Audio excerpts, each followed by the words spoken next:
Del Génesis a la letra traducción, López y Hieruelo, Osa libro 11 capítulo y se transcribe el texto del Génesis y se explica el vers 25 del capítulo 2:1.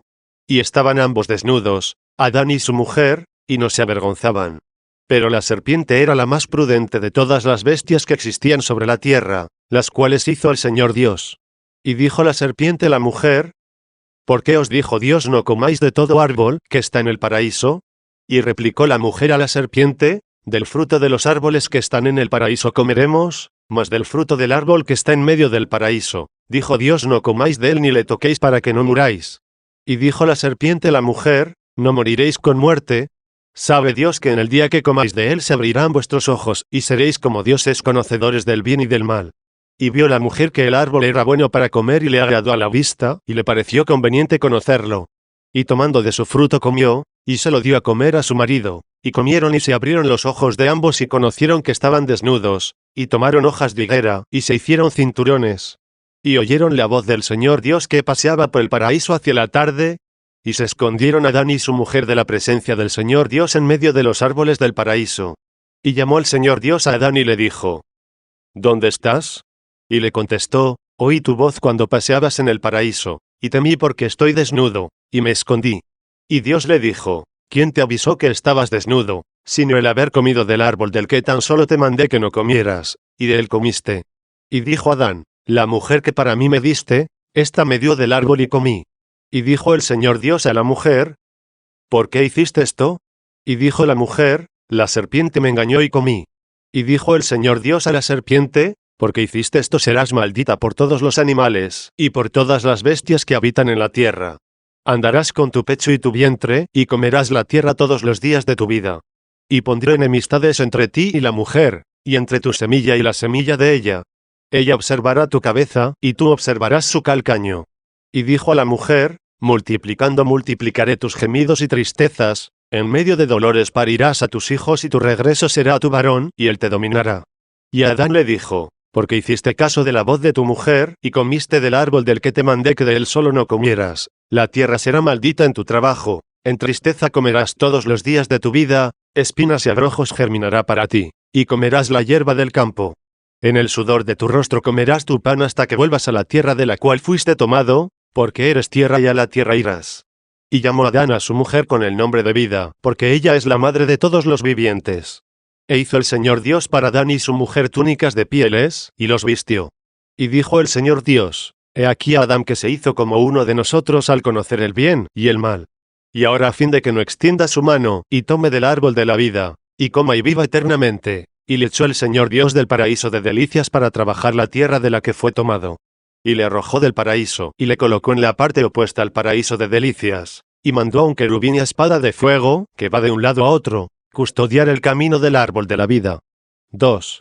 Antes de exponer por su orden el texto transcrito de la Divina Escritura, juzgó conveniente avisarlo que en otro lugar de esta obra recuerdo haber recomendado que debemos poner todo empeño en defender el sentido literal de los hechos que narra el escritor. Pero si en las palabras de Dios o de cualquiera persona que desempeñe el oficio profético se dice algo que no pueda entenderse en sentido literal porque resulte un absurdo, sin duda entonces el dicho debe tomarse figuradamente, significando alguna otra cosa. No obstante, jamás será lícito dudar de que se dijo tal cosa, porque esto lo exige la fe del que habla y el compromiso de quien escribe. 1. 3. Y estaban ambos desnudos. Es cierto que estaban completamente desnudos los cuerpos de los dos primeros hombres, que moraban en el paraíso. Y no se avergonzaban. ¿Qué cosa podía avergonzarles, cuando no sentían la ley en sus miembros, que combatiese contra la ley de su espíritu? Y 2. La que solo después de perpetrar la culpa se siguió como pena del pecado, al usurpar con la desobediencia lo velado, y al castigar con la justicia la mala acción cometida. Antes de hacer esto, según se dijo, estaban desnudos y no se ruborizaban. Ningún movimiento había en el cuerpo a quien se debiera pagar el tributo de vergüenza, nada debía ser velado porque no sentían nada que debiera refrenarse. Ya dijimos antes de qué modo se propagarían los hijos 3. No se ha de creer que del mismo modo que se propagaron después de cometido el crimen, y se impuso el castigo ya indicado, pues ahora en el cuerpo del hombre desobediente, la muerte concebida movía el alboroto de los miembros rebeldes como justísima paga. Y esto aún no lo tenían Adán y Eva cuando ambos estaban desnudos y no se avergonzaban. Capítulo 2. ¿Cuál fue la sabiduría de la serpiente, y de dónde le vino? 4. La serpiente era la más prudente de todas las bestias que estaban sobre la tierra, a las que el Señor Dios había creado. Al traducirse dijo la más prudente o, como muchos códices latinos escriben, la más sabia, pero no en el sentido de perfección como se acostumbra a tomar la sabiduría, sea de Dios o de los ángeles o del alma racional, sino como si se dijera de las abejas o las hormigas son sabias por las obras que hacen imitando en ellas a la sabiduría. Aunque ciertamente pudo decirse que esta serpiente era la más sabia de todas las bestias, no en virtud de su alma irracional, sino por el espíritu ajeno que poseía, es decir, por el diablo. Pues por mucho que los ángeles prevaricadores, en recompensa de su perversidad y soberbia hayan sido degradados al despojarles de sus sitiales celestes, en embargo en naturaleza son más excelentes, por su eminente razón, que todas las bestias. No es de extrañar que el diablo, por medio de su impulso natural, llenando el cuerpo de la serpiente y mezclando su espíritu con el de ella, del mismo modo que suele ocupar el de los agoreros, la hubiera convertido en la más sabia de todas las bestias que viven con alma irracional y viviente. Por abuso del nombre se llama sabiduría a una acción mala, como también se aplica la palabra astucia a un acto bueno, siendo así que, hablando con propiedad y usando de la palabra con rectitud, en la lengua latina se llaman sabios los que obran laudablemente, y astutos los malvados. De aquí que no pocos como lo encontraremos en muchos códices, empleando el uso vulgar de la lengua latina, trasladaron no la palabra propia, sino más bien el sentido, y optaron por decir que esta serpiente era la más astuta de todas las bestias y no la más sabia. Cual sea la propiedad que en esto tenga la lengua hebrea, a saber, si puede decirse y entenderse la palabra sabia aplicándole no abusivamente, sino con propiedad a lo malo, lo digan los que la conocen a fondo. Nosotros claramente leemos en otro lugar de las Santas Escrituras esta palabra sabia aplicada a lo malo y no a lo bueno. Y el Señor dice también que los hijos del siglo son más sabios que los hijos de la luz para proporcionarse en la posteridad un buen vivir, no con justicia, sino con engaño. 4. Capítulo 3. Solo por la serpiente se le permitió al diablo tentar. 5.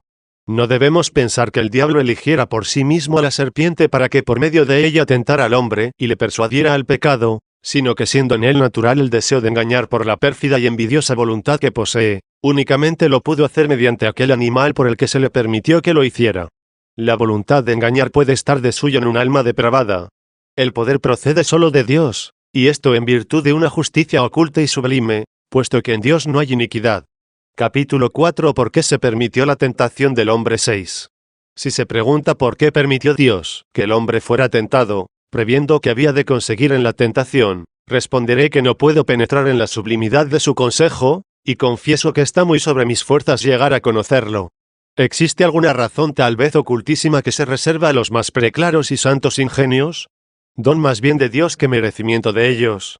Sin embargo, en cuanto se me concede barruntar o se me permite decir, no me parece que el hombre fuera digno de gran alabanza, si solo pudiera vivir rectamente porque nadie le inculcara que viviera mal, sobre todo cuando por naturaleza podía y estaba en su potestad el querer no consentir a la insinuación del seductor, ayudándole siempre el que destruye a los soberbios y da gracia a los humildes. 5.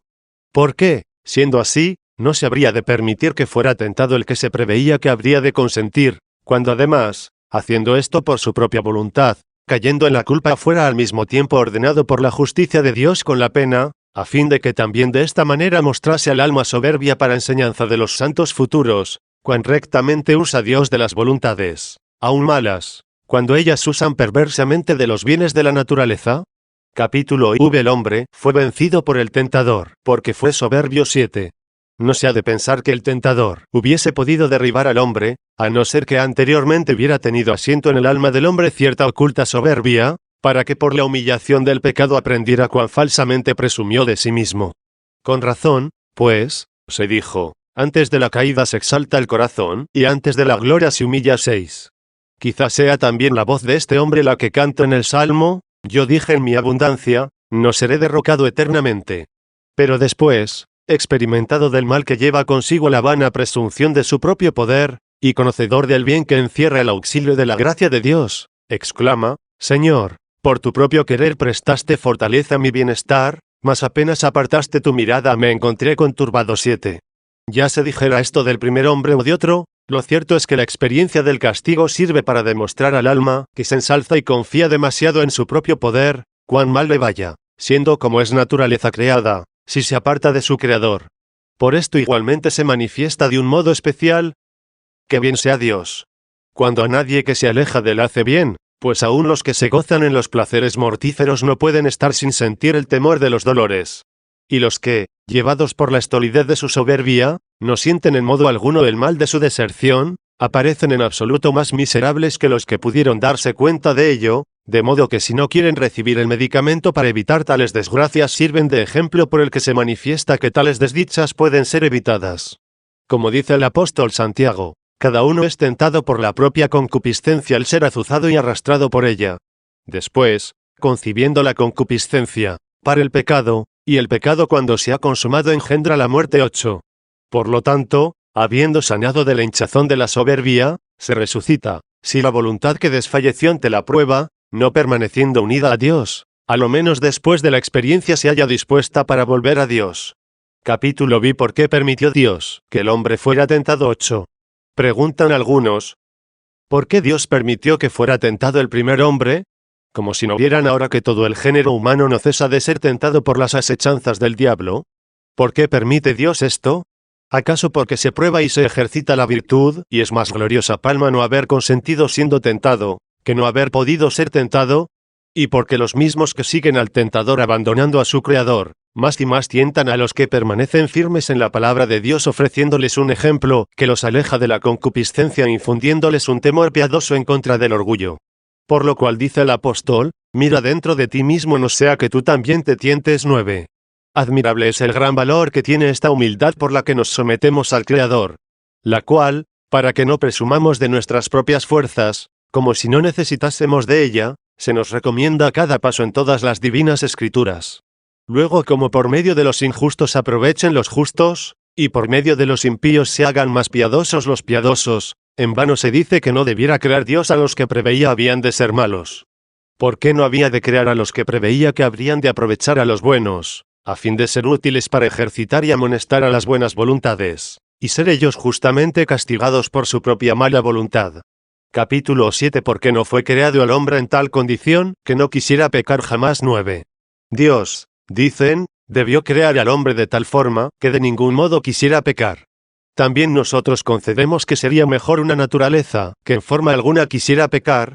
Concedan ellos también que no es mala la naturaleza, que fue hecha de tal modo que si quisiera podía no pecar, y que es justa la sentencia por la cual fue castigada, ya que pecó por voluntad, mas no por necesidad.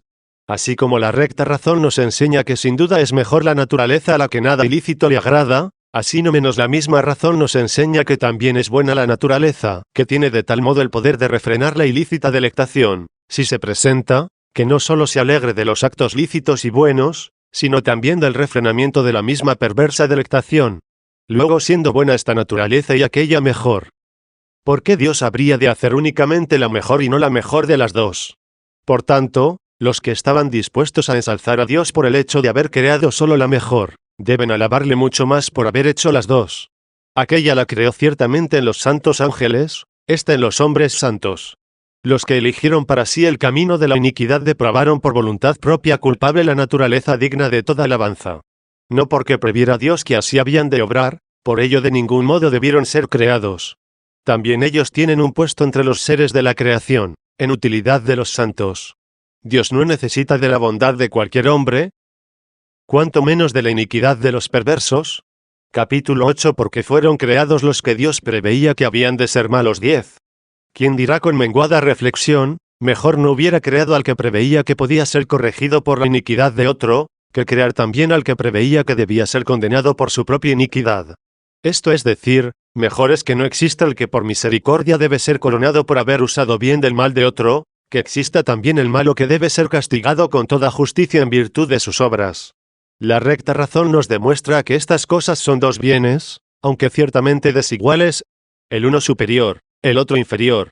Lo que no entienden los romos de ingenio, cuando dicen que uno y otro son tal para cual, porque entonces nos dicen que solo existiría uno. Y de este modo, al querer medir por el mismo rasero todos los bienes, disminuyen el número de ellos, y aumentando inmoderadamente la condición de uno hacen desaparecer a los otros. ¿Quién los toleraría si dijesen, puesto que el sentido de la vista es más excelente que el del oído, ¿Debían existir 4 ojos y desaparecer los oídos?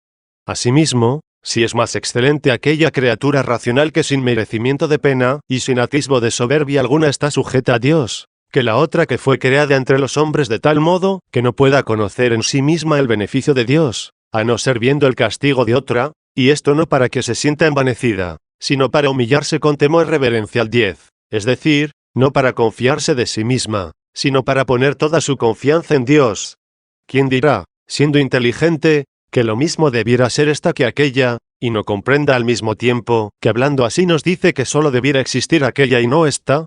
Si esto se dice necia e ignorantemente, ¿por qué, pues, no había de crear Dios igualmente a los que preveía que habían de ser malos, queriendo demostrar su ira y manifestar su poderío soportando con la mayor paciencia a los vasos de la ira, que fueron aprestados para perdición, a fin de dar a conocer la riqueza de su gloria en los vasos de misericordia, que preparó para la gloria 11?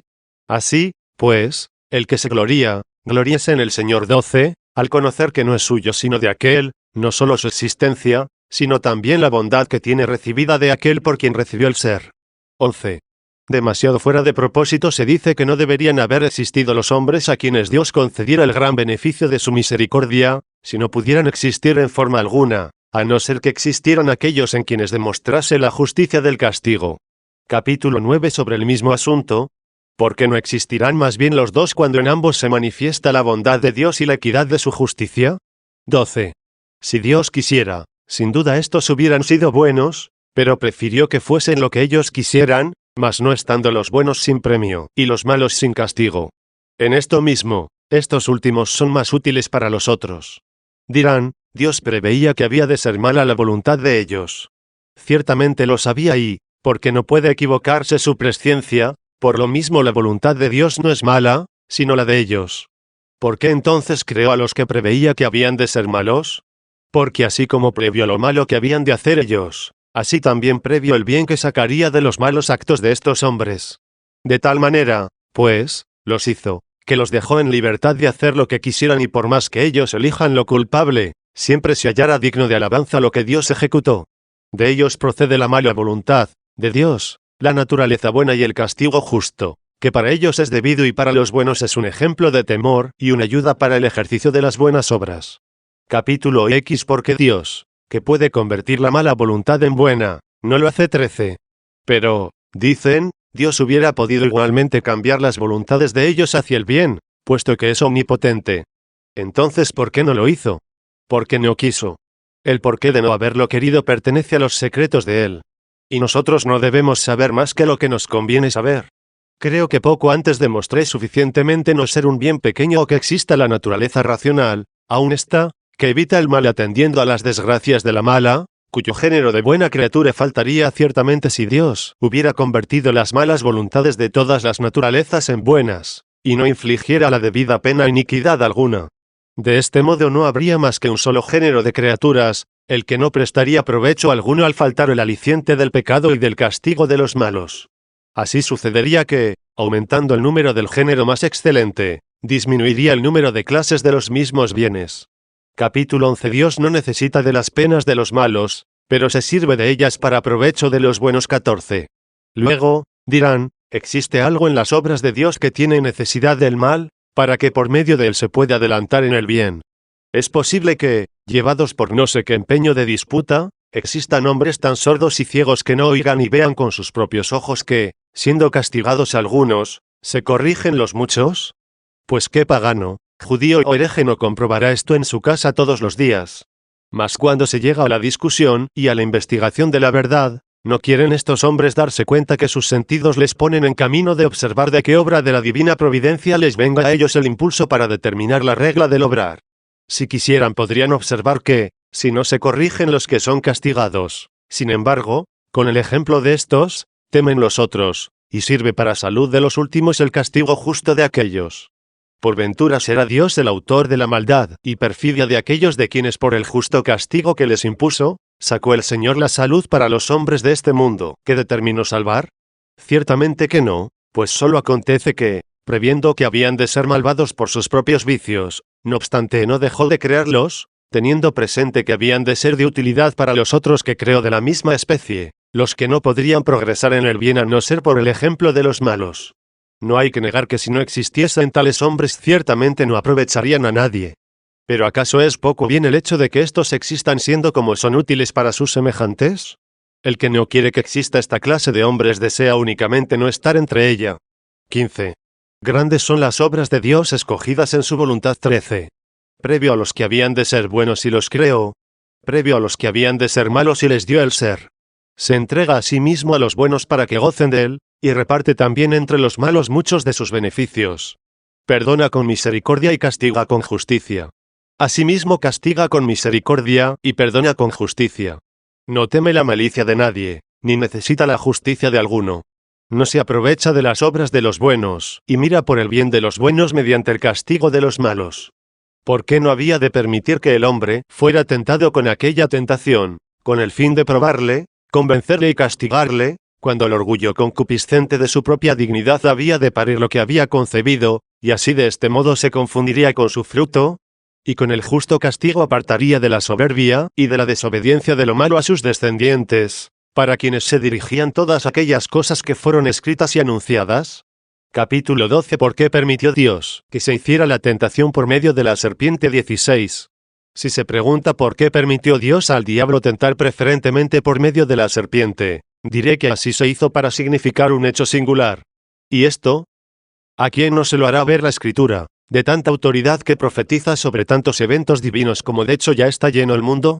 No fue porque quisiera el diablo simbolizar alguna cosa que sirviera para nuestra ilustración, sino que como él no puede, si no se le permite, proponer la tentación, tampoco podría hacerlo de otro modo, a no ser únicamente por el medio que se le permitía.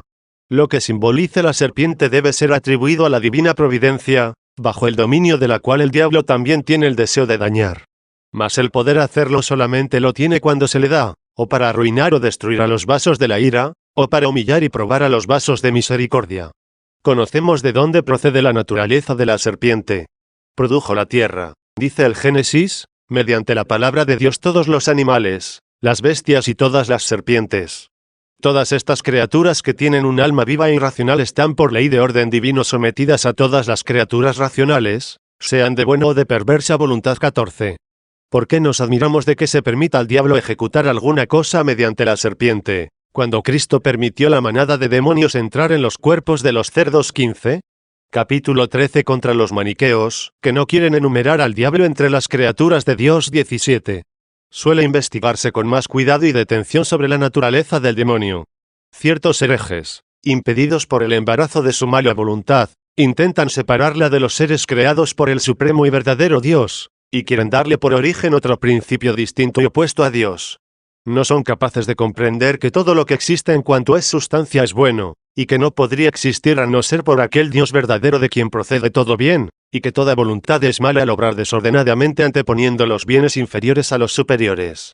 Por esto aconteció que el espíritu de la criatura racional, deleitándose por propia voluntad en la excelencia de su grandeza, se hinchó con la soberbia y por ella cayó de la felicidad del paraíso espiritual, y se consumió de envidia.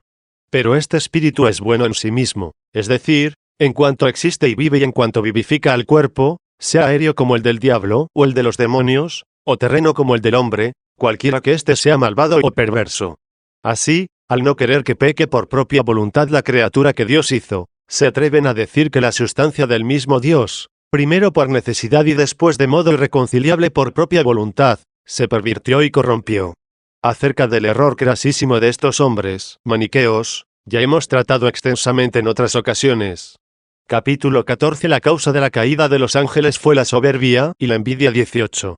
En esta obra solo debe ser tratado, teniendo por base la Escritura, que es lo que deba decirse del diablo.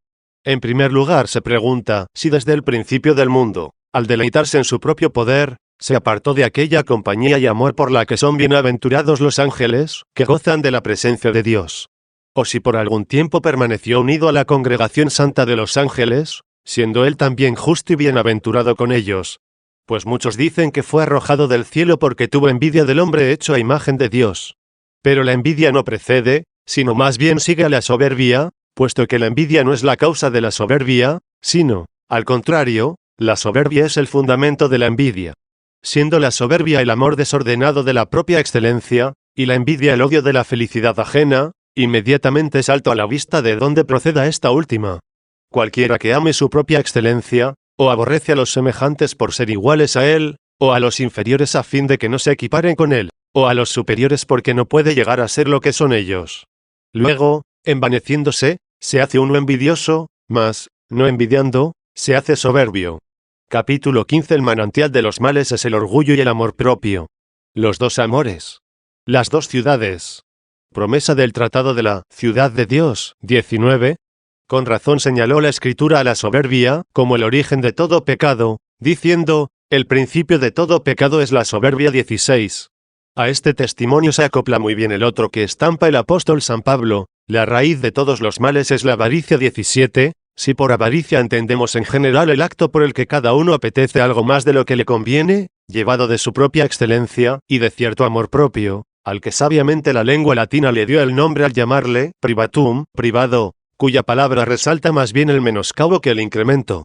Toda privación hace disminuir, y así, desde el momento que cualquiera quiere sobresalir por la soberbia, cae en las angustias y en la miseria, puesto que del amor común le conduce al propio y funesto amor de sí mismo.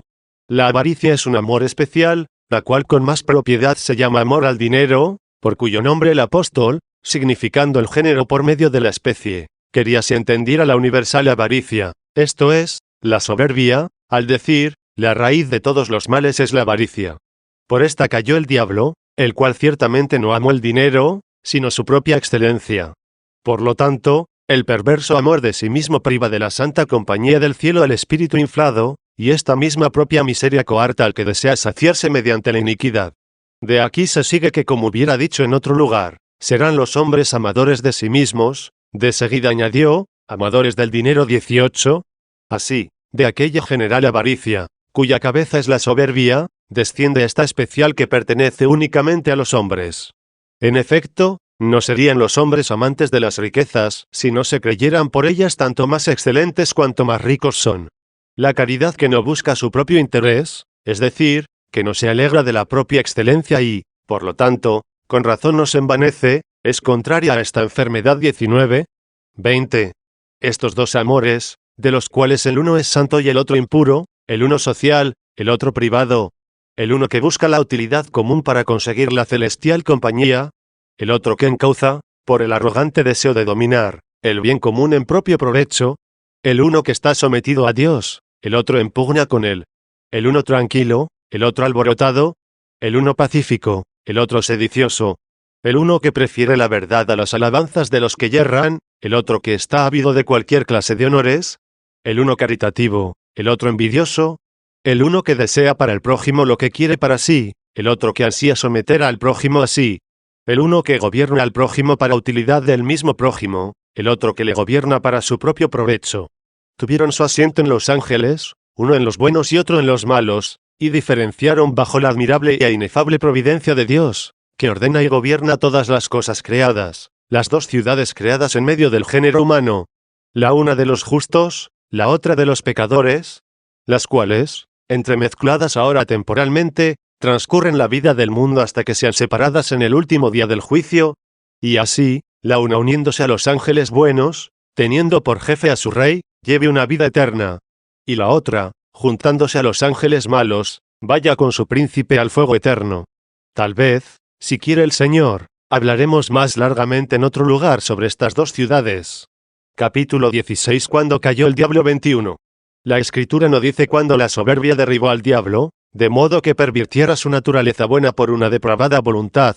Sin embargo, una razón patente nos demuestra que tuvo lugar antes de haber sido creado el hombre, pues le envidió por esta causa.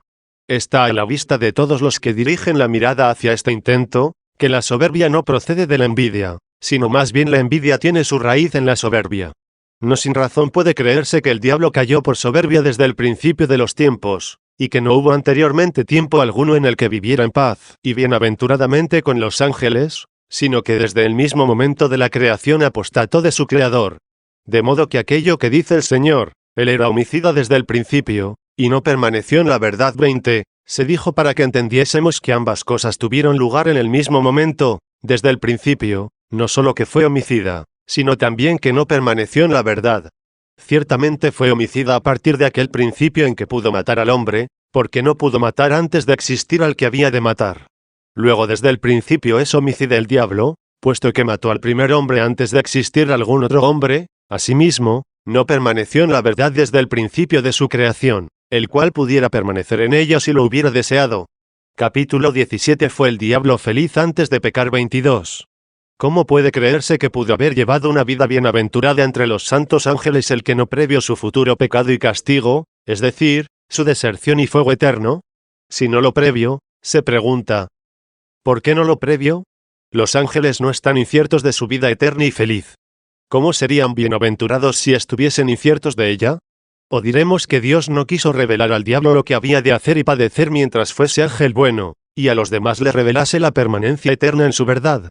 Si es así, ¿no fueron igualmente bienaventurados todos los ángeles? Es más, el diablo no fue plenamente feliz, puesto que los absolutamente felices están ciertos de su bienaventuranza, a fin de que ningún miedo perturbe su dicha.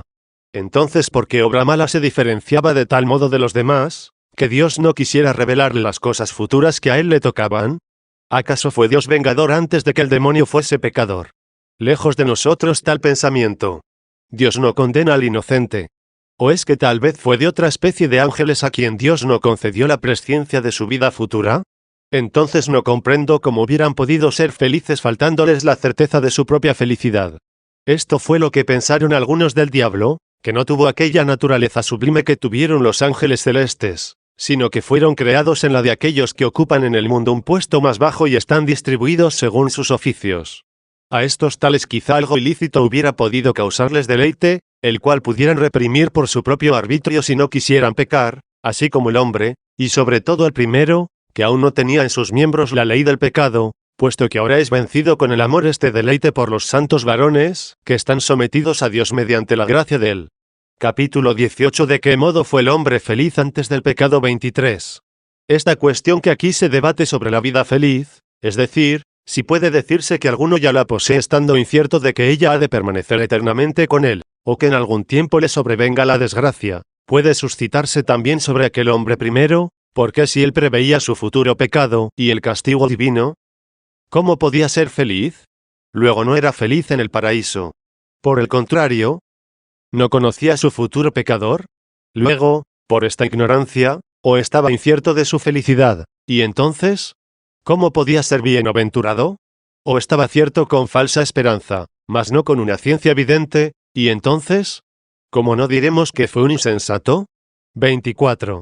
Sin embargo, podemos entender que el hombre constituido aún en cuerpo animal, a quien si viviese obediente se le daría más tarde la compañía de los ángeles, y el cambio del cuerpo de animal en espiritual, podría tener una vida en cierto modo feliz sin que previera su futuro pecado, porque tampoco fueron preveedores aquellos a quienes dice el apóstol, vosotros que sois espirituales, corregid con espíritu de lenidad, mirándote a ti, no sea que tú también seas tentado. 21, y, sin embargo, no decimos injustamente y sin razón que ya eran bienaventurados, porque eran pacientes en la tribulación, alegres en la esperanza, y espirituales. 22, no ciertamente en el cuerpo, mas sí en la justicia de la fe. Luego cuánto más y de modo más admirable era el hombre feliz en el paraíso antes de cometer el pecado, aunque no tuviera conocimiento de su caída futura, el que de tal modo se alegraba con la esperanza del don de su cambio futuro, que para él no existía tribulación alguna en donde ejercitar la paciencia. Y aunque no estaba seguro, como un insensato, con vana presunción de lo incierto, sino con una esperanza basada en la fe, antes de conseguir aquella vida en la que había de estar segurísimo de su vida eterna, podría ya alegrarse, según está escrito, con temor. 23. Y así, con este regocijo sería mucho más feliz en el paraíso que los santos que viven sobre la tierra, aunque su gozo fuese inferior, mas no nulo, al que poseen en la vida eterna los ángeles y santos del cielo. Capítulo 19. Estado de los ángeles. 25.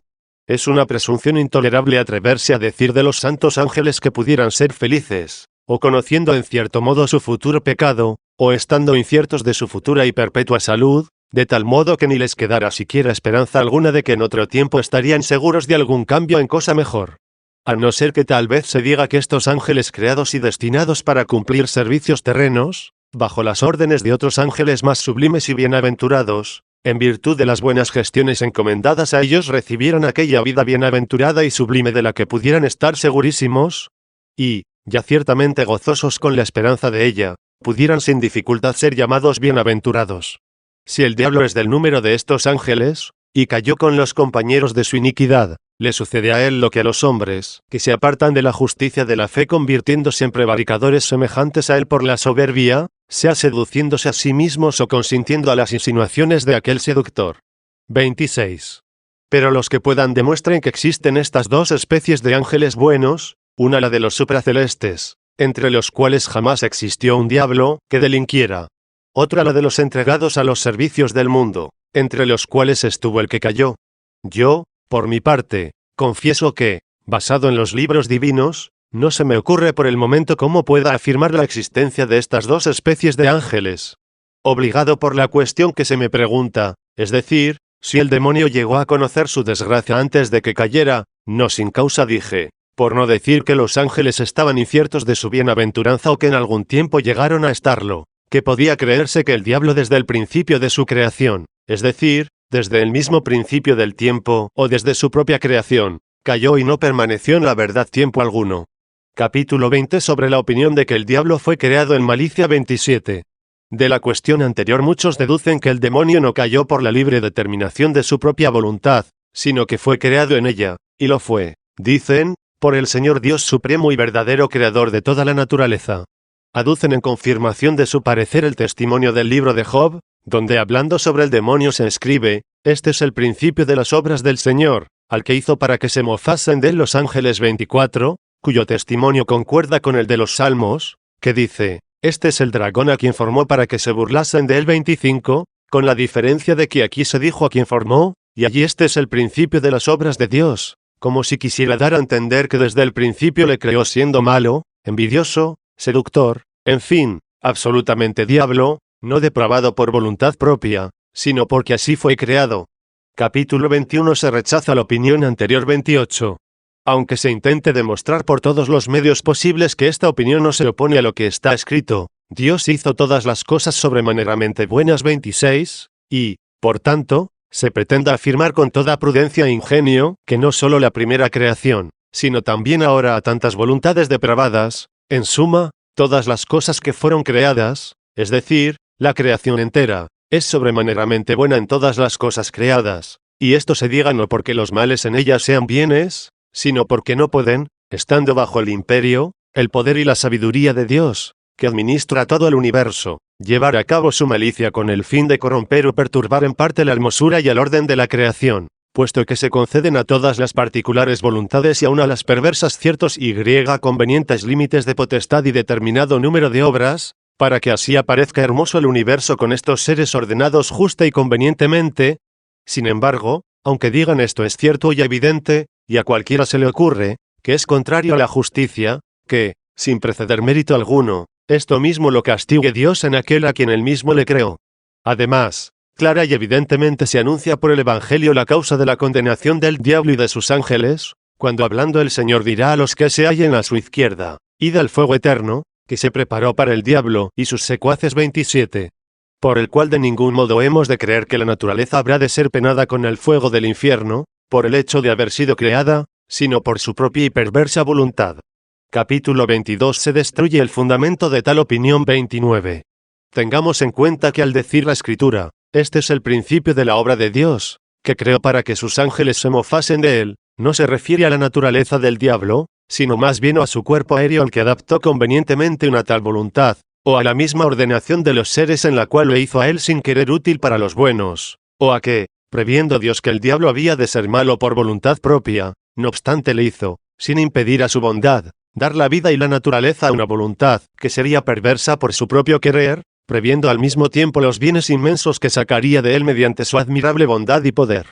Se llamó, pues, principio de la obra de Dios al que hizo para que los ángeles se mofasen de él, no porque primero o desde un principio le creara malo, sino porque como supiera que él vendría a ser malo por voluntad propia, queriendo al mismo tiempo perjudicar a los buenos, le creó a fin de que los buenos se beneficiaran por él. En esto consiste que los ángeles se mofen de él, pues ciertamente él es mofado porque la malicia en la cual él quiso caer aprovecha sin quererlo él a los siervos de Dios, cuando sus tentaciones por las que intentó depravar sirven de utilidad a los santos, y, por lo tanto, previendo Dios esto, le formó. Este es el príncipe de la irrisión, porque los hombres perversos que son vasos del diablo, y como cuerpo de esta cabeza, previendo Dios que habían de ser malos, sin embargo los creó para utilidad de los santos, siendo de este modo igualmente mofados, pues cuando ellos intentan dañar, ofrecen a los santos de Dios, en vista de lo que son, cautela en el obrar, humildad ferviente para someterse a los preceptos de Dios, comprensión del beneficio de la gracia, paciencia para tolerar a los malos y una prueba para amar a los enemigos. Verdaderamente el demonio es el principio de la obra de Dios que sirve de burla, porque precede a todos los malos en el tiempo y en la preeminencia de la malicia. Dios hace que los ángeles santos se mofen del diablo, y lo hace en virtud de aquella obra providencial por la que gobierna las naturalezas, que han sido creadas, sometiendo los ángeles malos a los buenos, de suerte que la perfidia de los malos no tenga el poder que ellos pretenden, sino lo que se les permita. Esto no solo se ha de decir de los ángeles malos, sino también de los hombres perversos, lo cual durará hasta que la justicia por la que se vive de la fe 28, y que ahora se ejerce con tolerancia, en los hombres se convierta en juicio 29, a fin de que puedan también los hombres juzgar, no solo a las 12 tribus de Israel 30, sino también a los ángeles 31. Capítulo 23. Como se ha de entender que el diablo jamás permaneció en la verdad 30. Luego cuando se dice del diablo, que nunca se mantuvo en la verdad y que jamás llevó con los santos ángeles vida bienaventurada, sino que cayó desde el principio de su creación, se ha de entender que se depravó por su voluntad, mas no que fuera creado malo por Dios. De otro modo no se diría que cayó desde el principio, porque ciertamente no cayó si fue hecho tal. Se ha de creer, por lo tanto, que una vez creado se apartó inmediatamente de la luz de la verdad llevado por la soberbia y corrompido por la delectación de su propio poder. Y así, no gustó de las delicias de la vida bienaventurada de los ángeles, la cual no le causó hastío al probarla, puesto que al no quererla recibir la abandonó y la perdió. Por lo tanto, tampoco pudo prever su desgracia, porque la sabiduría es el fruto de la piedad. Él fue inmediatamente impío y, por consiguiente, ciego de espíritu. Por lo mismo no se apartó del estado que había recibido, sino del que recibiera si hubiera querido someterse a Dios. Y como sin duda no quiso estar sometido, cayó del estado que había de recibir y no evadió el estar bajo el dominio de aquel de quien no quiso estar.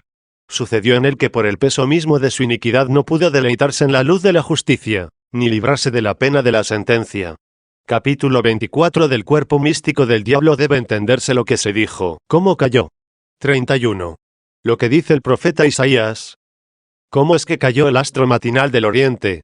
¿Cómo es que fue pulverizado estrellándose sobre la tierra el que dominaba todas las gentes? Tú dijiste en tu pensamiento, subiré al cielo y sobre los astros de él pondré mi trono. Me sentaré sobre el monte más excelso de los montes encumbrados que están al lado del Aquilón. Subiré sobre las nubes y seré semejante al Altísimo. Por eso desciendes ahora a lo más bajo 32, etc. Se dice figuradamente del rey de Babilonia, pero se entiende como dicho al diablo. Muchas de estas cosas convienen también al cuerpo místico de él, que está formado por los hombres congregados por él. Entre ellos principalmente se enumeran los que se alistan en sus filas apostatando de los mandamientos del Señor, teniendo por distintivo la soberbia. Aquí al que era diablo se llama hombre, como también dice el Evangelio, el enemigo hombre hizo esto 33, y al que era hombre se llama diablo, como dice Jesucristo. ¿No os elegí yo 12, y uno de vosotros es diablo 34? También al cuerpo de Cristo, que es la Iglesia, se llama Cristo, conforme a lo que está escrito, vosotros sois prosapio de Abraham. Pues debemos tener en cuenta que el apóstol poco antes ha dicho, a Abraham se hicieron las promesas y a su linaje.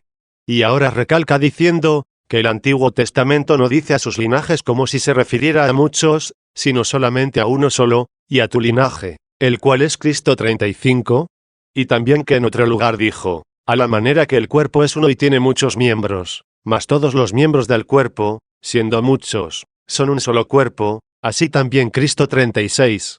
Del mismo modo el cuerpo del diablo, cuya cabeza es el diablo, es decir, la multitud de impíos y principalmente la de aquellos que se apartan de Cristo o de la Iglesia como cayendo del cielo, es llamado diablo. De este cuerpo se dicen figuradamente muchas cosas, que convienen no solo a la cabeza, sino también al cuerpo y a sus miembros. Por lo tanto, el astro que brillaba en la mañana y cayó, puede representar a toda la ralea de apóstatas, que se apartaron de Cristo o de la Iglesia, los cuales, perdiendo la luz que llevaban, se convirtieron en tinieblas. Como, por el contrario, los que de las tinieblas se dirigen a Dios, se convierten en luz, es decir, los que en algún tiempo fueron tinieblas ahora son luz. Capítulo 25 del cuerpo del diablo se dijo también, tú eres la imagen. 32. También se entienden como dichas al diablo aquellas palabras que Ezequiel aplicó figuradamente al rey de Tiro, tú eres el emblema de la semejanza, y la corona de la belleza, en las delicias del paraíso de Dios estuviste, con toda clase de piedras preciosas estás adornado. 37, y las demás que se escriben allí, las cuales no solo convienen al príncipe de la maldad, sino también al cuerpo de él. Porque paraíso se llama a la iglesia conforme se lee en el Cantar de los Cantares, huerto cerrado, fuente sellada, pozo de agua viva, paraíso con fruto de árboles. 38. De este paraíso cayeron, o manifiesta y corporalmente todos los herejes, o invisible y espiritualmente, aunque aparezcan estar en ella corporalmente, todos los que, después de haber andado algún tiempo en el camino de la justicia, una vez que recibieron el perdón de sus pecados volvieron a su primer vómito, en los cuales se cumple que sus postrimerías son mucho peores que sus principios, y, por lo tanto, más les convendría no haber conocido el camino de justicia, que conociéndolo haberse vuelto atrás en el cumplimiento del santo precepto que se les había entregado. 39. A esta perversa generación la describe el Señor diciendo, cuando el espíritu de maldad sale del hombre, vuelve después con otros 7 demonios, y se establece de nuevo en la casa que ahora encuentra aseada, y así vienen a ser las postrimerías de aquel hombre peores que sus principios. 40. A esta clase de hombres, que ya se ha hecho cuerpo del diablo, pueden aplicarse estas palabras del profeta Ezequiel, desde el día en que tú fuiste creado con el querubín, es decir, con el trono de Dios que se interpreta ciencia excelentísima, desde el día que te colocó en el santo monte de Dios. 41, es decir, en la iglesia, puesto que dice el salmista que desde ese monte santo Dios le oyó, desde entonces fuiste colocado en medio de piedras preciosas que lanzan destellos de fuego, esto es, en medio de los santos, que tienen el espíritu adornado con piedras de amor viviente. Tú desde el día que fuiste creado caminaste sin vicios en tu vida, hasta que fueron encontradas tus iniquidades en ti. 42. Pudieran estudiarse con más amplitud y cuidado estas palabras, para demostrar que tal vez, no solo tienen este sentido, es decir, que convienen al diablo y sus secuaces, sino que no pueden de ningún modo entenderse de otro. Capítulo 26 concluye la cuestión sobre la creación y caída del diablo. 33. Pero como es cuestión larga y demanda ya sola otro volumen, por el momento nos basta este resumen, o que el demonio desde el principio de su creación cayó por su impía soberbia de la bienaventuranza, que habría de recibir si hubiera querido, o que hay otros ángeles de ministerio inferior en este mundo, entre los cuales vivía según cierta felicidad, privado de toda presciencia, de cuya compañía cayó por su impía soberbia con los ángeles sometidos a él, siendo él como arcángel. Si esto último no puede en modo alguno afirmarse, y me maravillo que pueda, sin duda se ha de buscar si entre los ángeles vivió el diablo con sus compañeros por algún tiempo igualmente feliz, o la razón de cómo todos los ángeles aún no tuvieran presciencia cierta de su eterna felicidad, sino que la recibieran después de su caída, o por qué de méritos fue distinguido el diablo con sus compañeros de los otros ángeles, antes de su pecado, de modo que él fuese ignorante de su futura caída, y los otros conscientes de su permanencia en la felicidad. No dudemos en modo alguno que los ángeles pecadores fueron arrojados como a una cárcel a este aire tenebroso que está junto a la tierra, a fin de guardarlos en él para castigarlos al día del juicio. 43, según dice el apóstol, y que en la sublime bienaventuranza de los santos ángeles no existe la menor incertidumbre de su vida eterna, ni la habrá para nosotros, cuando según la misericordia, la gracia y la fiel promesa de Dios seamos unidos a ellos después de la resurrección y la transformación de estos cuerpos. Vivimos, pues, con esta esperanza y nos recreamos en virtud de esta promesa. Todo lo que puede decirse del diablo, a saber, porque Dios le creó habiendo previsto que llegaría a ser pecador. ¿Por qué siendo omnipotente no le dirigió su perversa voluntad hacia el bien? Diré, que conforme a lo que ventilamos cuando inquiríamos semejantes cuestiones, al hablar de los hombres perversos, esto mismo debe entenderse y creerse aquí. O, si es posible encontrar algo mejor, se acepte después de haberlo encontrado. Capítulo 27 sobre la tentación del diablo mediante la serpiente. 34. Aquel que tiene la suprema potestad sobre todas las cosas, que creó por medio de los ángeles santos, los cuales se mofan del diablo, no permitió a este, cuya malevolencia se convierte en bien para la iglesia de Dios, tentar a la mujer sino por medio de la serpiente, y al varón por la mujer. Habló por la serpiente usando de ella como de órgano y moviendo su naturaleza de la manera que él puede moverla y ella ser movida, para formar el sonido de las palabras y los movimientos corporales mediante los cuales entendiera la mujer la voluntad del tentador. No habló el demonio en la misma mujer, siendo como era criatura racional, que podía usar de su propia facultad para confeccionar las palabras. Todo su trabajo consistió en sugerirle y persuadirla, valiéndose interiormente de la oculta influencia que él había obrado exteriormente mediante la serpiente. Si el demonio solo hubiera obrado en la mujer mediante la interna y oculta persuasión, como lo hizo en Judas para que entregara a Cristo 44, hubiera podido muy bien crear en el alma engañada un amor orgulloso de su propia excelencia. Pero, como dije, el diablo tiene la facultad de querer tentar, mas no está en su poder el hacerlo ni el modo de hacerlo. Luego, porque se le permitió, tentó, y tentó de la forma que se le permitió, pero como él no sabía a qué hombres había de aprovechar lo que hacía, ni en modo alguno quería este provecho, en esto consiste que los ángeles se mofen de él. Capítulo 28. Comprendió la serpiente las palabras que pronunció 35. No se ha de creer que fue convertida el alma de la serpiente en naturaleza racional. Por lo tanto, no comprendió la serpiente el sentido de las palabras que por medio de ella se dirigieron a la mujer, pues si tampoco los mismos hombres, cuya naturaleza es racional, entienden lo que dicen, al hablar por ellos al demonio, cuando se ha posesionado con la posesión que exige el exorcismo, cuánto menos entendería la serpiente el sentido de las palabras que por medio de ella y de aquel modo pronunciaba el diablo, siendo así que no entendería al oír al hombre que hablaba, estando ella libre de la posesión diabólica. Lo que se cree de las serpientes que oyen las palabras de los marsos o encantadores, pues se dice que salen de sus ocultas cavernas a la voz de ellos. Diré que también en esta ocasión obra el poder diabólico para hacernos conocer qué seres somete siempre la divina providencia a otros seres en el orden natural. Y, además, qué cosas permite ejecutar con sapientísimo poder a las perversas voluntades, las que casi siempre emplean las serpientes porque se adaptan a los encantamientos de los hombres mejor que otros animales. No es pequeña prueba de esto el haber sido seducida en un principio la naturaleza humana por el coloquio de la serpiente. Se alegran, pues, los demonios de haber recibido la potestad de hacer obrar a las serpientes en los encantamientos de los hombres para engañar de cualquier modo a los que puedan. Se les permite esto a fin de recordar el primer hecho y ver que los demonios tienen cierta familiaridad con estos animales. En fin, este primer hecho y forma de tentación se permitió para demostrar, por la naturaleza de la serpiente, al género humano, a quien para instruirle convenía se escribiesen estos hechos, la simulación que lleva consigo toda tentación diabólica, lo que se manifestará clarísimamente cuando Dios decrete su divina sentencia sobre la serpiente. Capítulo 29. ¿Por qué se dice que la serpiente es prudentísima? 36. Por lo tanto, se dijo de la serpiente que era la más prudente de todos los animales, esto es, la más astuta, por la astucia del diablo, puesto que en nombre de él y por él engañaba. Del mismo modo que se dice prudente o astuta la lengua, que es movida por el prudente o el astuto, a fin de persuadir con prudencia o con astucia. No tiene esta fuerza o virtud el miembro corporal que se llama lengua, sino la mente que usa de ella.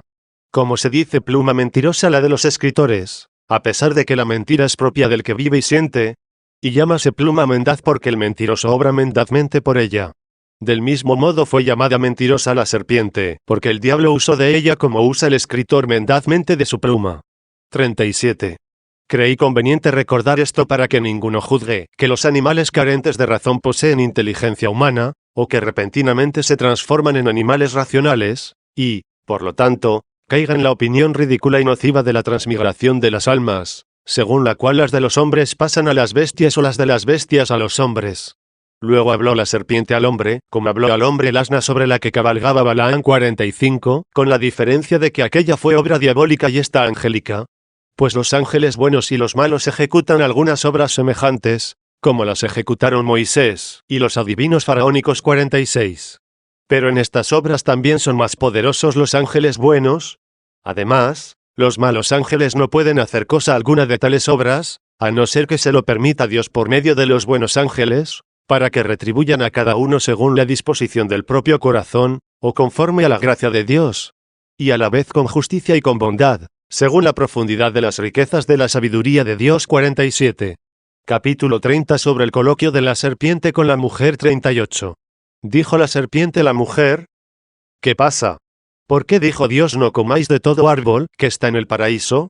Y respondió la mujer a la serpiente: del fruto de los árboles que están en el paraíso comeremos, mas del fruto del árbol que está en medio del paraíso, dijo Dios, no comáis de él ni le toquéis para que no muráis.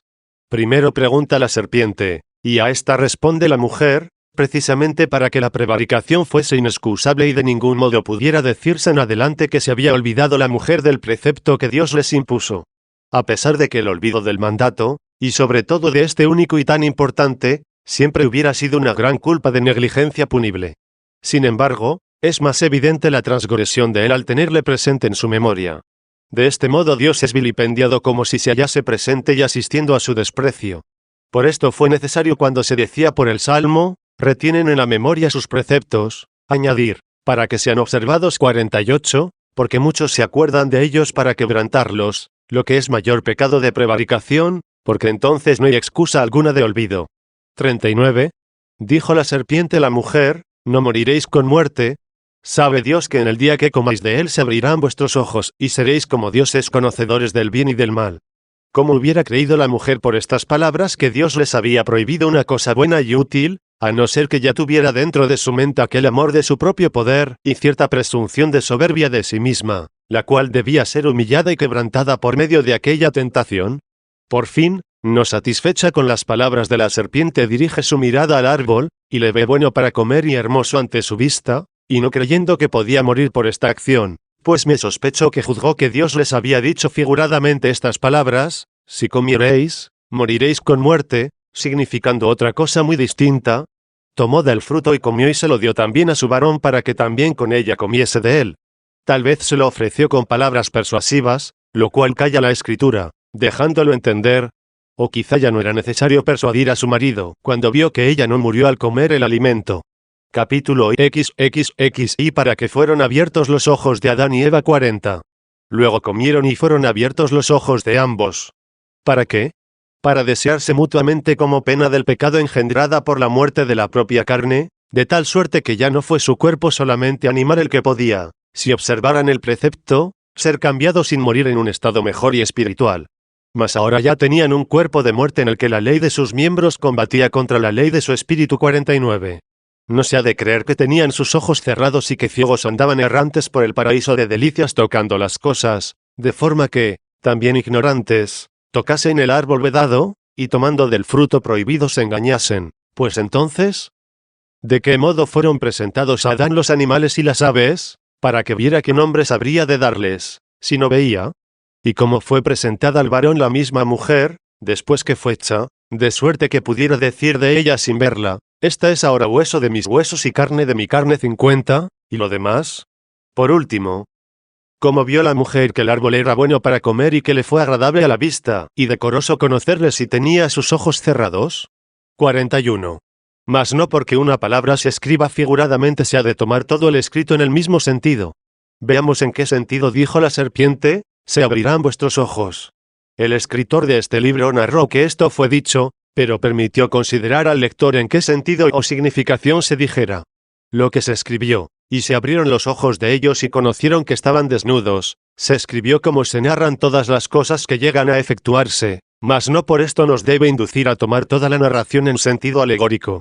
Tampoco el evangelista, que narraba el pasaje de Emaús, introducía palabras figuradas como dichas por algún profeta de la persona de Cristo, ni contaba figuradamente las cosas que habían sucedido en la persona de Jesús, y sin embargo, cuando habla de aquellos dos, de los cuales uno era Cleofás, dice que, habiendo el Señor partido el pan, fueron abiertos los ojos de ellos y entonces conocieron al que durante la travesía no habían conocido 51. Con todo, no quiere decir esto que iban caminando con los ojos cerrados, sino que no fueron capaces de reconocerle. Así como ni allí, igualmente ni aquí, la narración es figurada, aunque la Divina Escritura use de una figura al decir que fueron abiertos sus ojos, los que antes estaban cerrados. Ahora ciertamente se abrieron para comprender y entender lo que anteriormente de ningún modo advertían. Ahora se abrieron cuando interviene para traspasar el precepto una curiosidad atrevida y ávida de conocer las cosas ocultas y de saber qué acontecería tocando el fruto vedado, la cual, deleitándose de una libertad funesta, llegó a romper las bridas de la prohibición, juzgando probabilísimamente que no había de seguirse la muerte que tanto temían. Se ha de creer que la fruta de aquel árbol era de la misma clase que la de los otros, de los cuales probando experimentaron ser inofensivos, por lo que más bien creyeron que Dios podía fácilmente perdonarles, que ellos abstenerse resignadamente de conocer qué cosa fuese, o por qué les hubiera Dios prohibido tomar el fruto de aquel árbol. Tan pronto como traspasaron el precepto, sintiéndose en su interior completamente desnudos al apartarse de ellos la gracia, a la que habían ofendido con cierta arrogancia y estimación de su propio poder, dirigieron los ojos a sus miembros, y los desearon con un movimiento desconocido hasta entonces. Para esto se abrieron sus ojos, para lo que antes no estaban abiertos, aunque los tenían abiertos para todo lo demás. Capítulo XXX y origen de la muerte y de la lascivia 42. Esta muerte tuvo lugar el día que se ejecutó lo que Dios prohibió.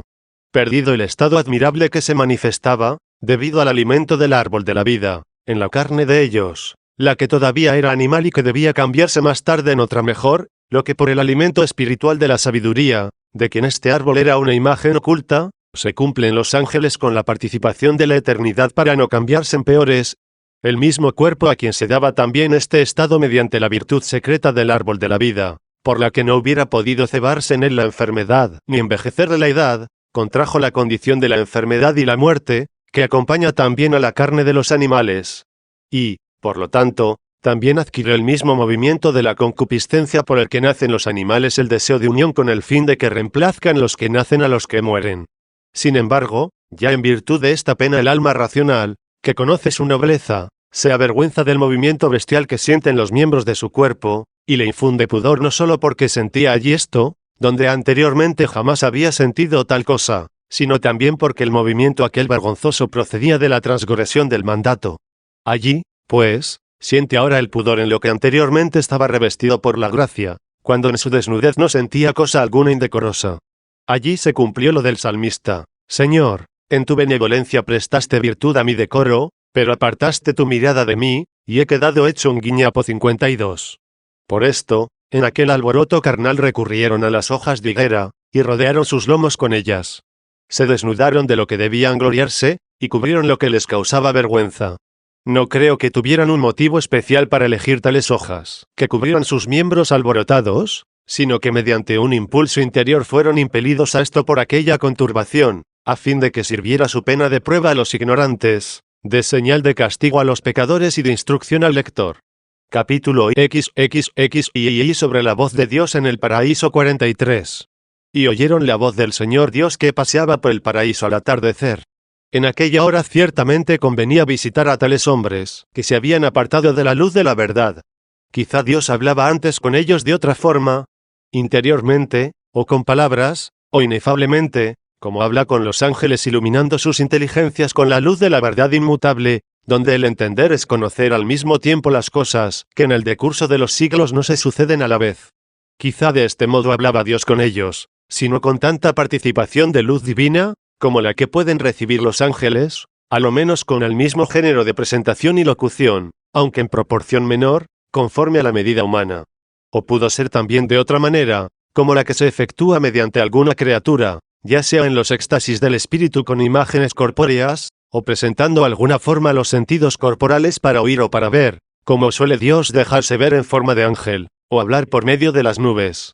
Ahora la voz que oyeron de Dios, que paseaba por el paraíso al atardecer, se efectuó visiblemente solo por medio de una criatura, pues no se ha de creer que apareció a los sentidos corporales de nuestros primeros padres con movimiento de tiempo y de lugar, aquella sustancia invisible y toda al mismo tiempo en todas partes de la Trinidad Padre, Hijo y Espíritu Santo. 44. Y se escondieron Adán y su mujer de la presencia del Señor en medio de los árboles del paraíso. Cuando Dios aparta interiormente su mirada, el hombre se conturba.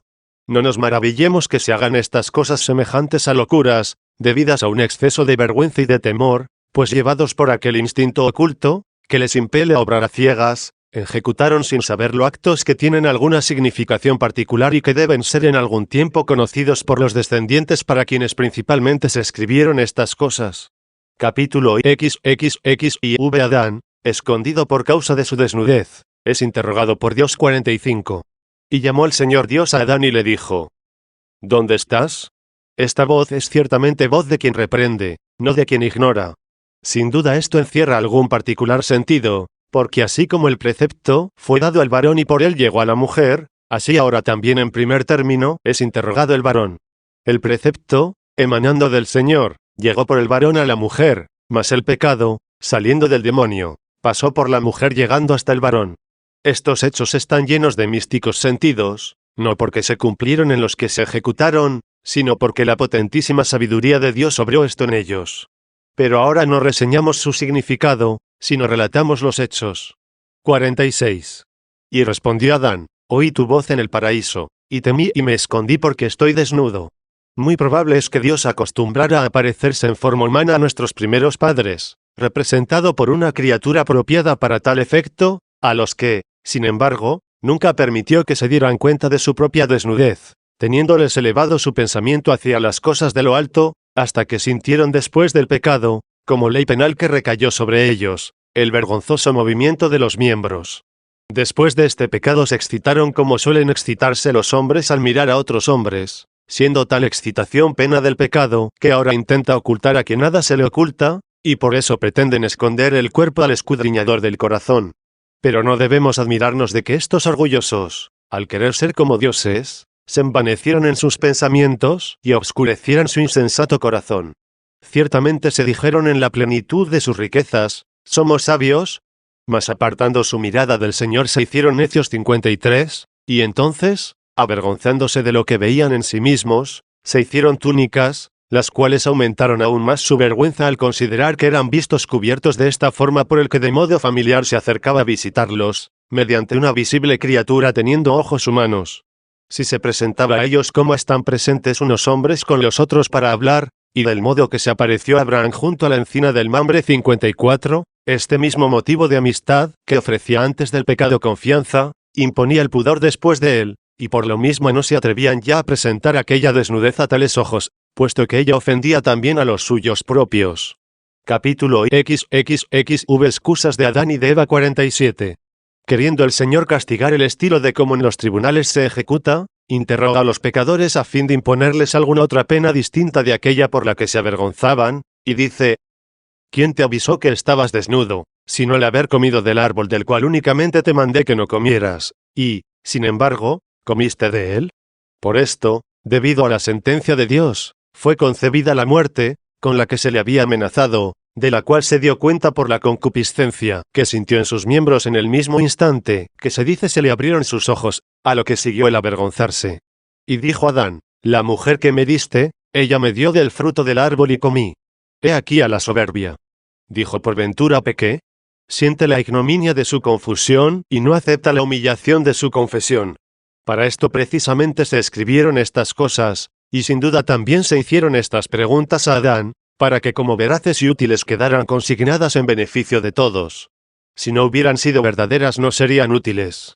Han sido anotadas a fin de que advirtamos la enfermedad de orgullo que padecen actualmente los hombres, los que al obrar algún mal pretenden inculpar a Dios de él, y si hacen algún bien intentan atribuírsele a sus propios méritos. La mujer, dice, que me diste, es decir, la mujer que me diste para ser mi compañera, ella me dio del árbol y comí. Como si para eso le hubiera sido dada, y no más bien para que ella estuviera sometida al varón y ambos a Dios. 48. Y dijo el Señor Dios a la mujer: ¿por qué hiciste esto? Y respondió la mujer: la serpiente me sedujo y comí. Como vemos, tampoco ésta confiesa su pecado, sino que lanza la culpa sobre otro. Adán y Eva son desiguales en el sexo, pero iguales en altanería. De esto, sin embargo, nació, sin imitarlos, sino más bien ejercitado en innumerables sufrimientos, el que dijo y sigue diciendo hasta el fin de los siglos: yo dije: Señor, compadécete de mí y sana mi alma, porque pequé contra ti. 55. Cuánto mejor hubiera sido que de este modo hubieran obrado nuestros primeros padres. Todavía el Señor no había quebrantado la cerviz del pecador. 56. Faltaban los trabajos y los dolores de la muerte, y toda la tribulación de la vida, y la gracia de Dios, con la que ayuda en tiempo oportuno a los hombres, a los que angustiados enseñó que no debían presumir vanamente de sí mismos. Dice la mujer: la serpiente me sedujo y comí, como si la incitación de alguno debiera anteponerse al precepto de Dios. Capítulo XXXV. Y Dios maldice a la serpiente. 49. Y dijo el Señor Dios a la serpiente: ¿por qué hiciste esto? Tú serás maldita entre todos los animales, y entre todas las bestias que viven en la tierra. sobre tu pecho y entre todas andarás, y comerás la tierra todos los días de tu vida. Y pondré enemistades entre tú y la mujer, entre tu semilla y la semilla de ella. Ella pondrá sus ojos en tu cabeza, y tú bajo su calcaño. Toda esta sentencia es figurada y ninguna otra cosa exige de nosotros la fidelidad del escritor y la verdad de la narración, sino que no dudemos que así fue pronunciada. En cuanto a lo que se escribió, y dijo el Señor a la serpiente, son únicamente palabras del escritor, que deben entenderse en sentido propio, es decir, que ciertamente se dijo esto a la serpiente. Las demás palabras son de Dios y se dejan a la libre comprensión del lector, para que él vea si pueden entenderse en sentido propio o figurado, según lo que dijimos al principio de este libro.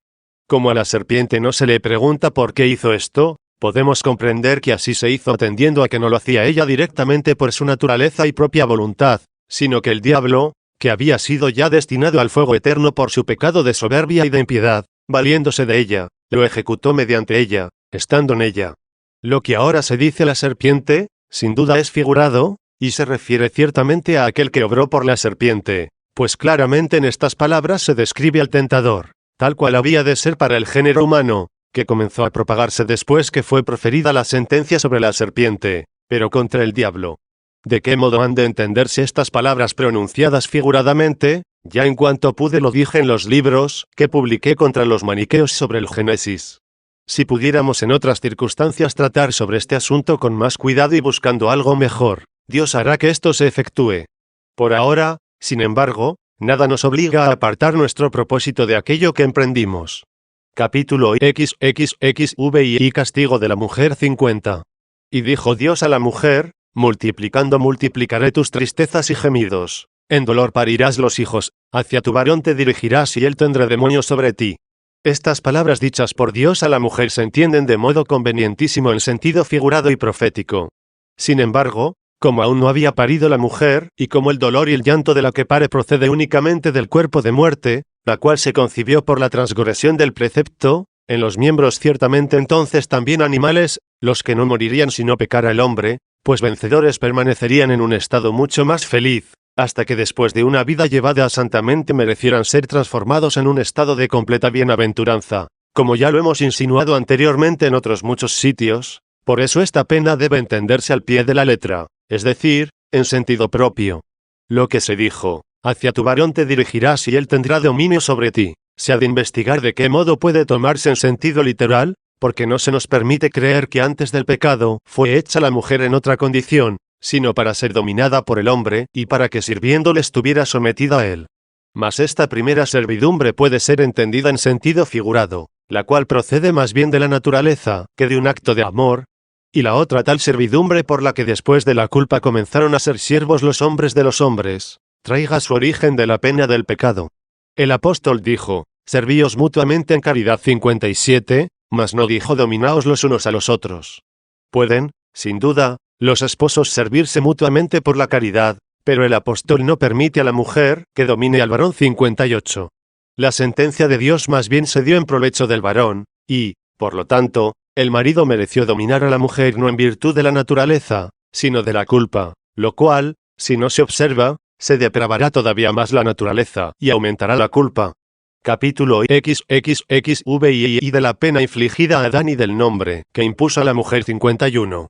Y dijo Dios al hombre, porque atendiste a la voz de tu mujer, y comiste del árbol del que solo te mandé que no comieras, la tierra será maldita en tus trabajos, y en tristezas comerás de sus frutos todos los días de tu vida, espinas y abrojos te dará, y comerás hierba del campo. En el sudor de tu rostro comerás tu pan, hasta que vuelvas a la tierra de la cual fuiste tomado, porque eres tierra y a la tierra irás. ¿Quién ignora que estos son los trabajos que soporta el hombre en la vida de la tierra? Como no puede dudarse que no existirían tales trabajos si los hombres hubiesen conservado la felicidad que tenían en el paraíso, nadie se arrepentirá de tomar en primer término estas palabras en sentido propio. Sin embargo, se ha de esperar y respetar el sentido profético, que sobre todo en este lugar manifiesta encerrar el pensamiento de Dios. No en vano también el mismo Adán, con cierto maravilloso instinto, llamó aquí con el nombre de vida a su mujer, y añade, porque es la madre de todos los vivientes. Por lo tanto, estas palabras no se han de entender como un mero relato del escritor, que expone un narrador, sino como pronunciadas con algún otro sentido por el mismo Adán, ya que, al decir, porque esta es la madre de todos los vivientes, insinúa la causa del nombre impuesto por él, es decir, el por qué la llamó vida. Capítulo XXX y X sobre las túnicas de pieles 52. E hizo el Señor Dios para Adán y su mujer túnicas de pieles, y los vistió. Sin duda que se hizo esto para darnos a entender algún otro significado, mas el hecho fue real, al estilo de las palabras que se dicen en gracia en algún particular sentido y, sin embargo, ellas en sí mismas también son pronunciadas. Lo que hemos dicho muchas veces, y no me cansaré de repetir, es que al narrador de hechos solo se le puede exigir que narre las cosas hechas como hechas y las dichas como dichas. Así como en las acciones se pregunta qué se hizo, y qué significa el hecho, del mismo modo en el hablar se pregunta a qué se habló, y qué significa el dicho, y ya se diga algo en sentido propio o figurado, lo que se afirma que se dijo no debe juzgarse como dicho figuradamente. 53. Y dijo Dios, he aquí a Adán que se ha hecho como uno de nosotros, al conocer el bien y el mal. Sea como fuere, es decir, por qué medio o de qué forma fuera dicho esto, diremos que lo dijo Dios. Y sobre lo que dijo como uno de nosotros debemos entender que habló en plural únicamente para indicar la Trinidad, así como también dijo por lo mismo hagamos al hombre 59, y hablando del Padre y de sí mismo, vendremos al hombre y pondremos nuestra habitación en él 60. Lo de la serpiente les había sugerido, seréis como dioses, cuya consecución tanto anhelaron, lo repite Dios ante el soberbio Adán, pues dice, he aquí a Adán hecho como uno de nosotros. Estas palabras fueron pronunciadas por Dios, no tanto para insultar en este caso como para apartar de la soberbia a los descendientes de Adán, por los cuales se escribieron estas cosas, se hizo, dice Dios, como uno de nosotros en el conocimiento del bien y del mal. ¿Qué otra cosa debemos entender acerca de esto, si no es que se propuso inculcar un modelo de temor, ya que Adán no solo no se hizo cual quería hacerse, sino que ni conservó el estado que tenía antes? Capítulo XL Expulsión del paraíso 54. Y ahora, dice Dios, para que no extienda su mano, y tome el fruto del árbol de la vida, y coma y viva eternamente. El Señor Dios le arrojó del paraíso de delicias para que trabajara la tierra de la cual fue formado. Las primeras palabras son de Dios, mas el hecho que se narra se efectuó como consecuencia de lo dicho. Despojado al hombre, no solo de la vida que habría de tener con los ángeles, si hubiera observado el precepto, sino también de aquella feliz y corporal que llevaba en el paraíso, debió alejársele del árbol de la vida, ya fuese porque ofreciendo mediante su fruto visible una virtud invisible, continuase el hombre en aquel feliz estado corporal, o porque en este árbol se encerraba el sacramento visible de la sabiduría invisible. De allí debía echársele como hombre que había de morir, o como excomulgado, al par igual que en el actual paraíso, es decir, en la iglesia, suelen los hombres ser apartados de los sacramentos visibles del altar por la disciplina eclesiástica. 55. Y arrojó Dios a Adán y le colocó frente al paraíso de delicias.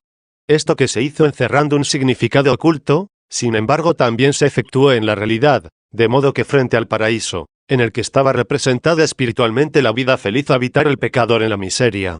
Y mandó a un querubín y a una espada de fuego, que se movía de un lado para otro, custodiar el camino del árbol de la vida. Debemos creer que esto se hizo en el paraíso visible por medio de potestades celestes, de suerte que allí hubiera una guarda de fuego a disposición del ángel. Pero tampoco se ha de dudar que esto fue hecho en vano, pues es una imagen del paraíso espiritual. Capítulos y opiniones sobre cuál fue el pecado del hombre 56. No ignoro lo que algunos dicen, que a nuestros primeros padres los perdió el prematuro deseo del conocimiento del bien y del mal, ansiando tener noticia de él antes de tiempo, el cual se dilataba para más oportunas circunstancias, y, por lo tanto, el tentador, según ellos, obró en esta ocasión incitándolos a que se anticipasen a comer lo que aún no les convenía, y así ofendieran a Dios. Y por esto, castigados y excluidos del paraíso, perdieron también la utilidad de este conocimiento, al que si se acercaran, como Dios quería, a su debido tiempo, pudieran gozar de él con todo provecho. Este parecer tal vez tenga algunos visos de probabilidad, y no se oponga a la razón y a la fe, si es que no quieren tomar este árbol como verdadero árbol o verdadero fruto, sino en sentido figurado. 57. A otros les pareció que los dos primeros padres anticiparon sus nupcias y que antes de haberlos unido Dios se juntaron en comercio carnal, lo que les estaba prohibido hasta que llegara el tiempo oportuno de unirse, cuyo hecho fue significado bajo el nombre de árbol. Pero esto lo dicen como si hubiera de creerse que fueron formados en un estado en el cual aún sería necesario esperar la madurez de la pubertad, o que aquel acto todavía no era legítimo a pesar de que desde un principio posible, siendo así que si no hubiera sido posible, de ningún modo se hubiera llevado a la práctica. ¿O es que acaso debía el padre entregar a la esposa, y era necesario esperar la solemnidad de la boda, el concurso de los convidados, la tasación de la dote y la inscripción en el registro? Esto es ridículo, y además se aparta del sentido propio de los hechos, del que nosotros emprendimos la defensa y lo defenderemos hasta que Dios quiera ayudarnos. Capítulos Lee sobre si Adán creyó a la serpiente, y por qué causa fue inducido a pecar 58. Inquieta sobremanera comprender, si Adán era ya espiritual en la mente, mas no en el cuerpo, ¿cómo pudo creer lo que se dijo por la serpiente? A saber, que Dios les prohibió comer del fruto de aquel árbol porque sabía que, si lo ejecutasen, vendrían a ser como dioses por el conocimiento del bien y del mal, como si solamente el Creador envidiara a la criatura por tan grande beneficio. Repito que es de admirar cómo pudo el hombre creer esto si estaba ya dotado de mente espiritual. ¿O es que, puesto que no pudo caberle tal cosa en la cabeza, por esto mismo se dirigió primero el demonio a la mujer, que tenía menos inteligencia y tal vez vivía aún según el sentido de la carne, y no conforme al del espíritu de su mente, y por eso el apóstol no la llama imagen de Dios, pues dice así: el varón no debe cubrir su cabeza por ser imagen y gloria de Dios, mas la mujer es la gloria del varón. 61. No quiero decir por esto que la mente de la mujer no pudiera recibir la misma imagen que el varón, cuando el mismo apóstol nos indica que en la gracia no hay hombre ni mujer. 62, sino que quizá la mujer no había recibido aún todo lo que se necesita para llegar al conocimiento pleno de Dios, lo que recibiría poco a poco por medio del varón que la regía. No se ha de tener por vano lo que el mismo apóstol dice: Adán fue formado en primer término, y después Eva. Adán no fue seducido, pero la mujer fue engañada en la transgresión. 63, es decir, que por ella prevaricó el hombre. También a él le llamó prevaricador el mismo apóstol cuando dice, según la semejanza de la prevaricación de Adán, el que es figura del que había de venir. 64. Sin embargo, niega que Adán fuera seducido, porque, al ser interrogado, no dijo: la mujer que me habéis dado me sedujo y comí, sino ella me dio del árbol y comí. Pero Eva dice: la serpiente me engañó. 59. ¿Acaso sea juzgar que Salomón, varón de tanta sabiduría, creyera que la adoración de los ídolos reportaba alguna utilidad? No tuvo valor para resistir este mal, arrastrado por el amor de las mujeres, y ejecutó lo que sabía que no debía obrar, por no perder las mortíferas delicias en las cuales se engolfaba y perecía. 65. Así, Adán, después que, engañada a la mujer, comió del árbol prohibido y le dio a él para que comiera, no quiso contristar a la que creía pudiera entristecer sin su consuelo, si de ella apartase su afecto y pereciera por esta discordia. No lo hizo vencido por la concupiscencia de la carne, la que todavía no sentía oponerse en sus miembros a la ley de la mente, sino por un mal entendido sentimiento de amistad, por el que muchas veces se deja llevar uno, ofendiendo a Dios por no hacerse enemigo de un amigo.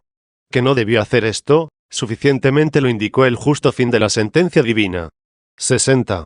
Luego de otro modo distinto al de la mujer se engañó a sí mismo el hombre. No creyó en forma alguna que pudiera seducírsele por el mismo engaño astuto con que fue seducida la mujer.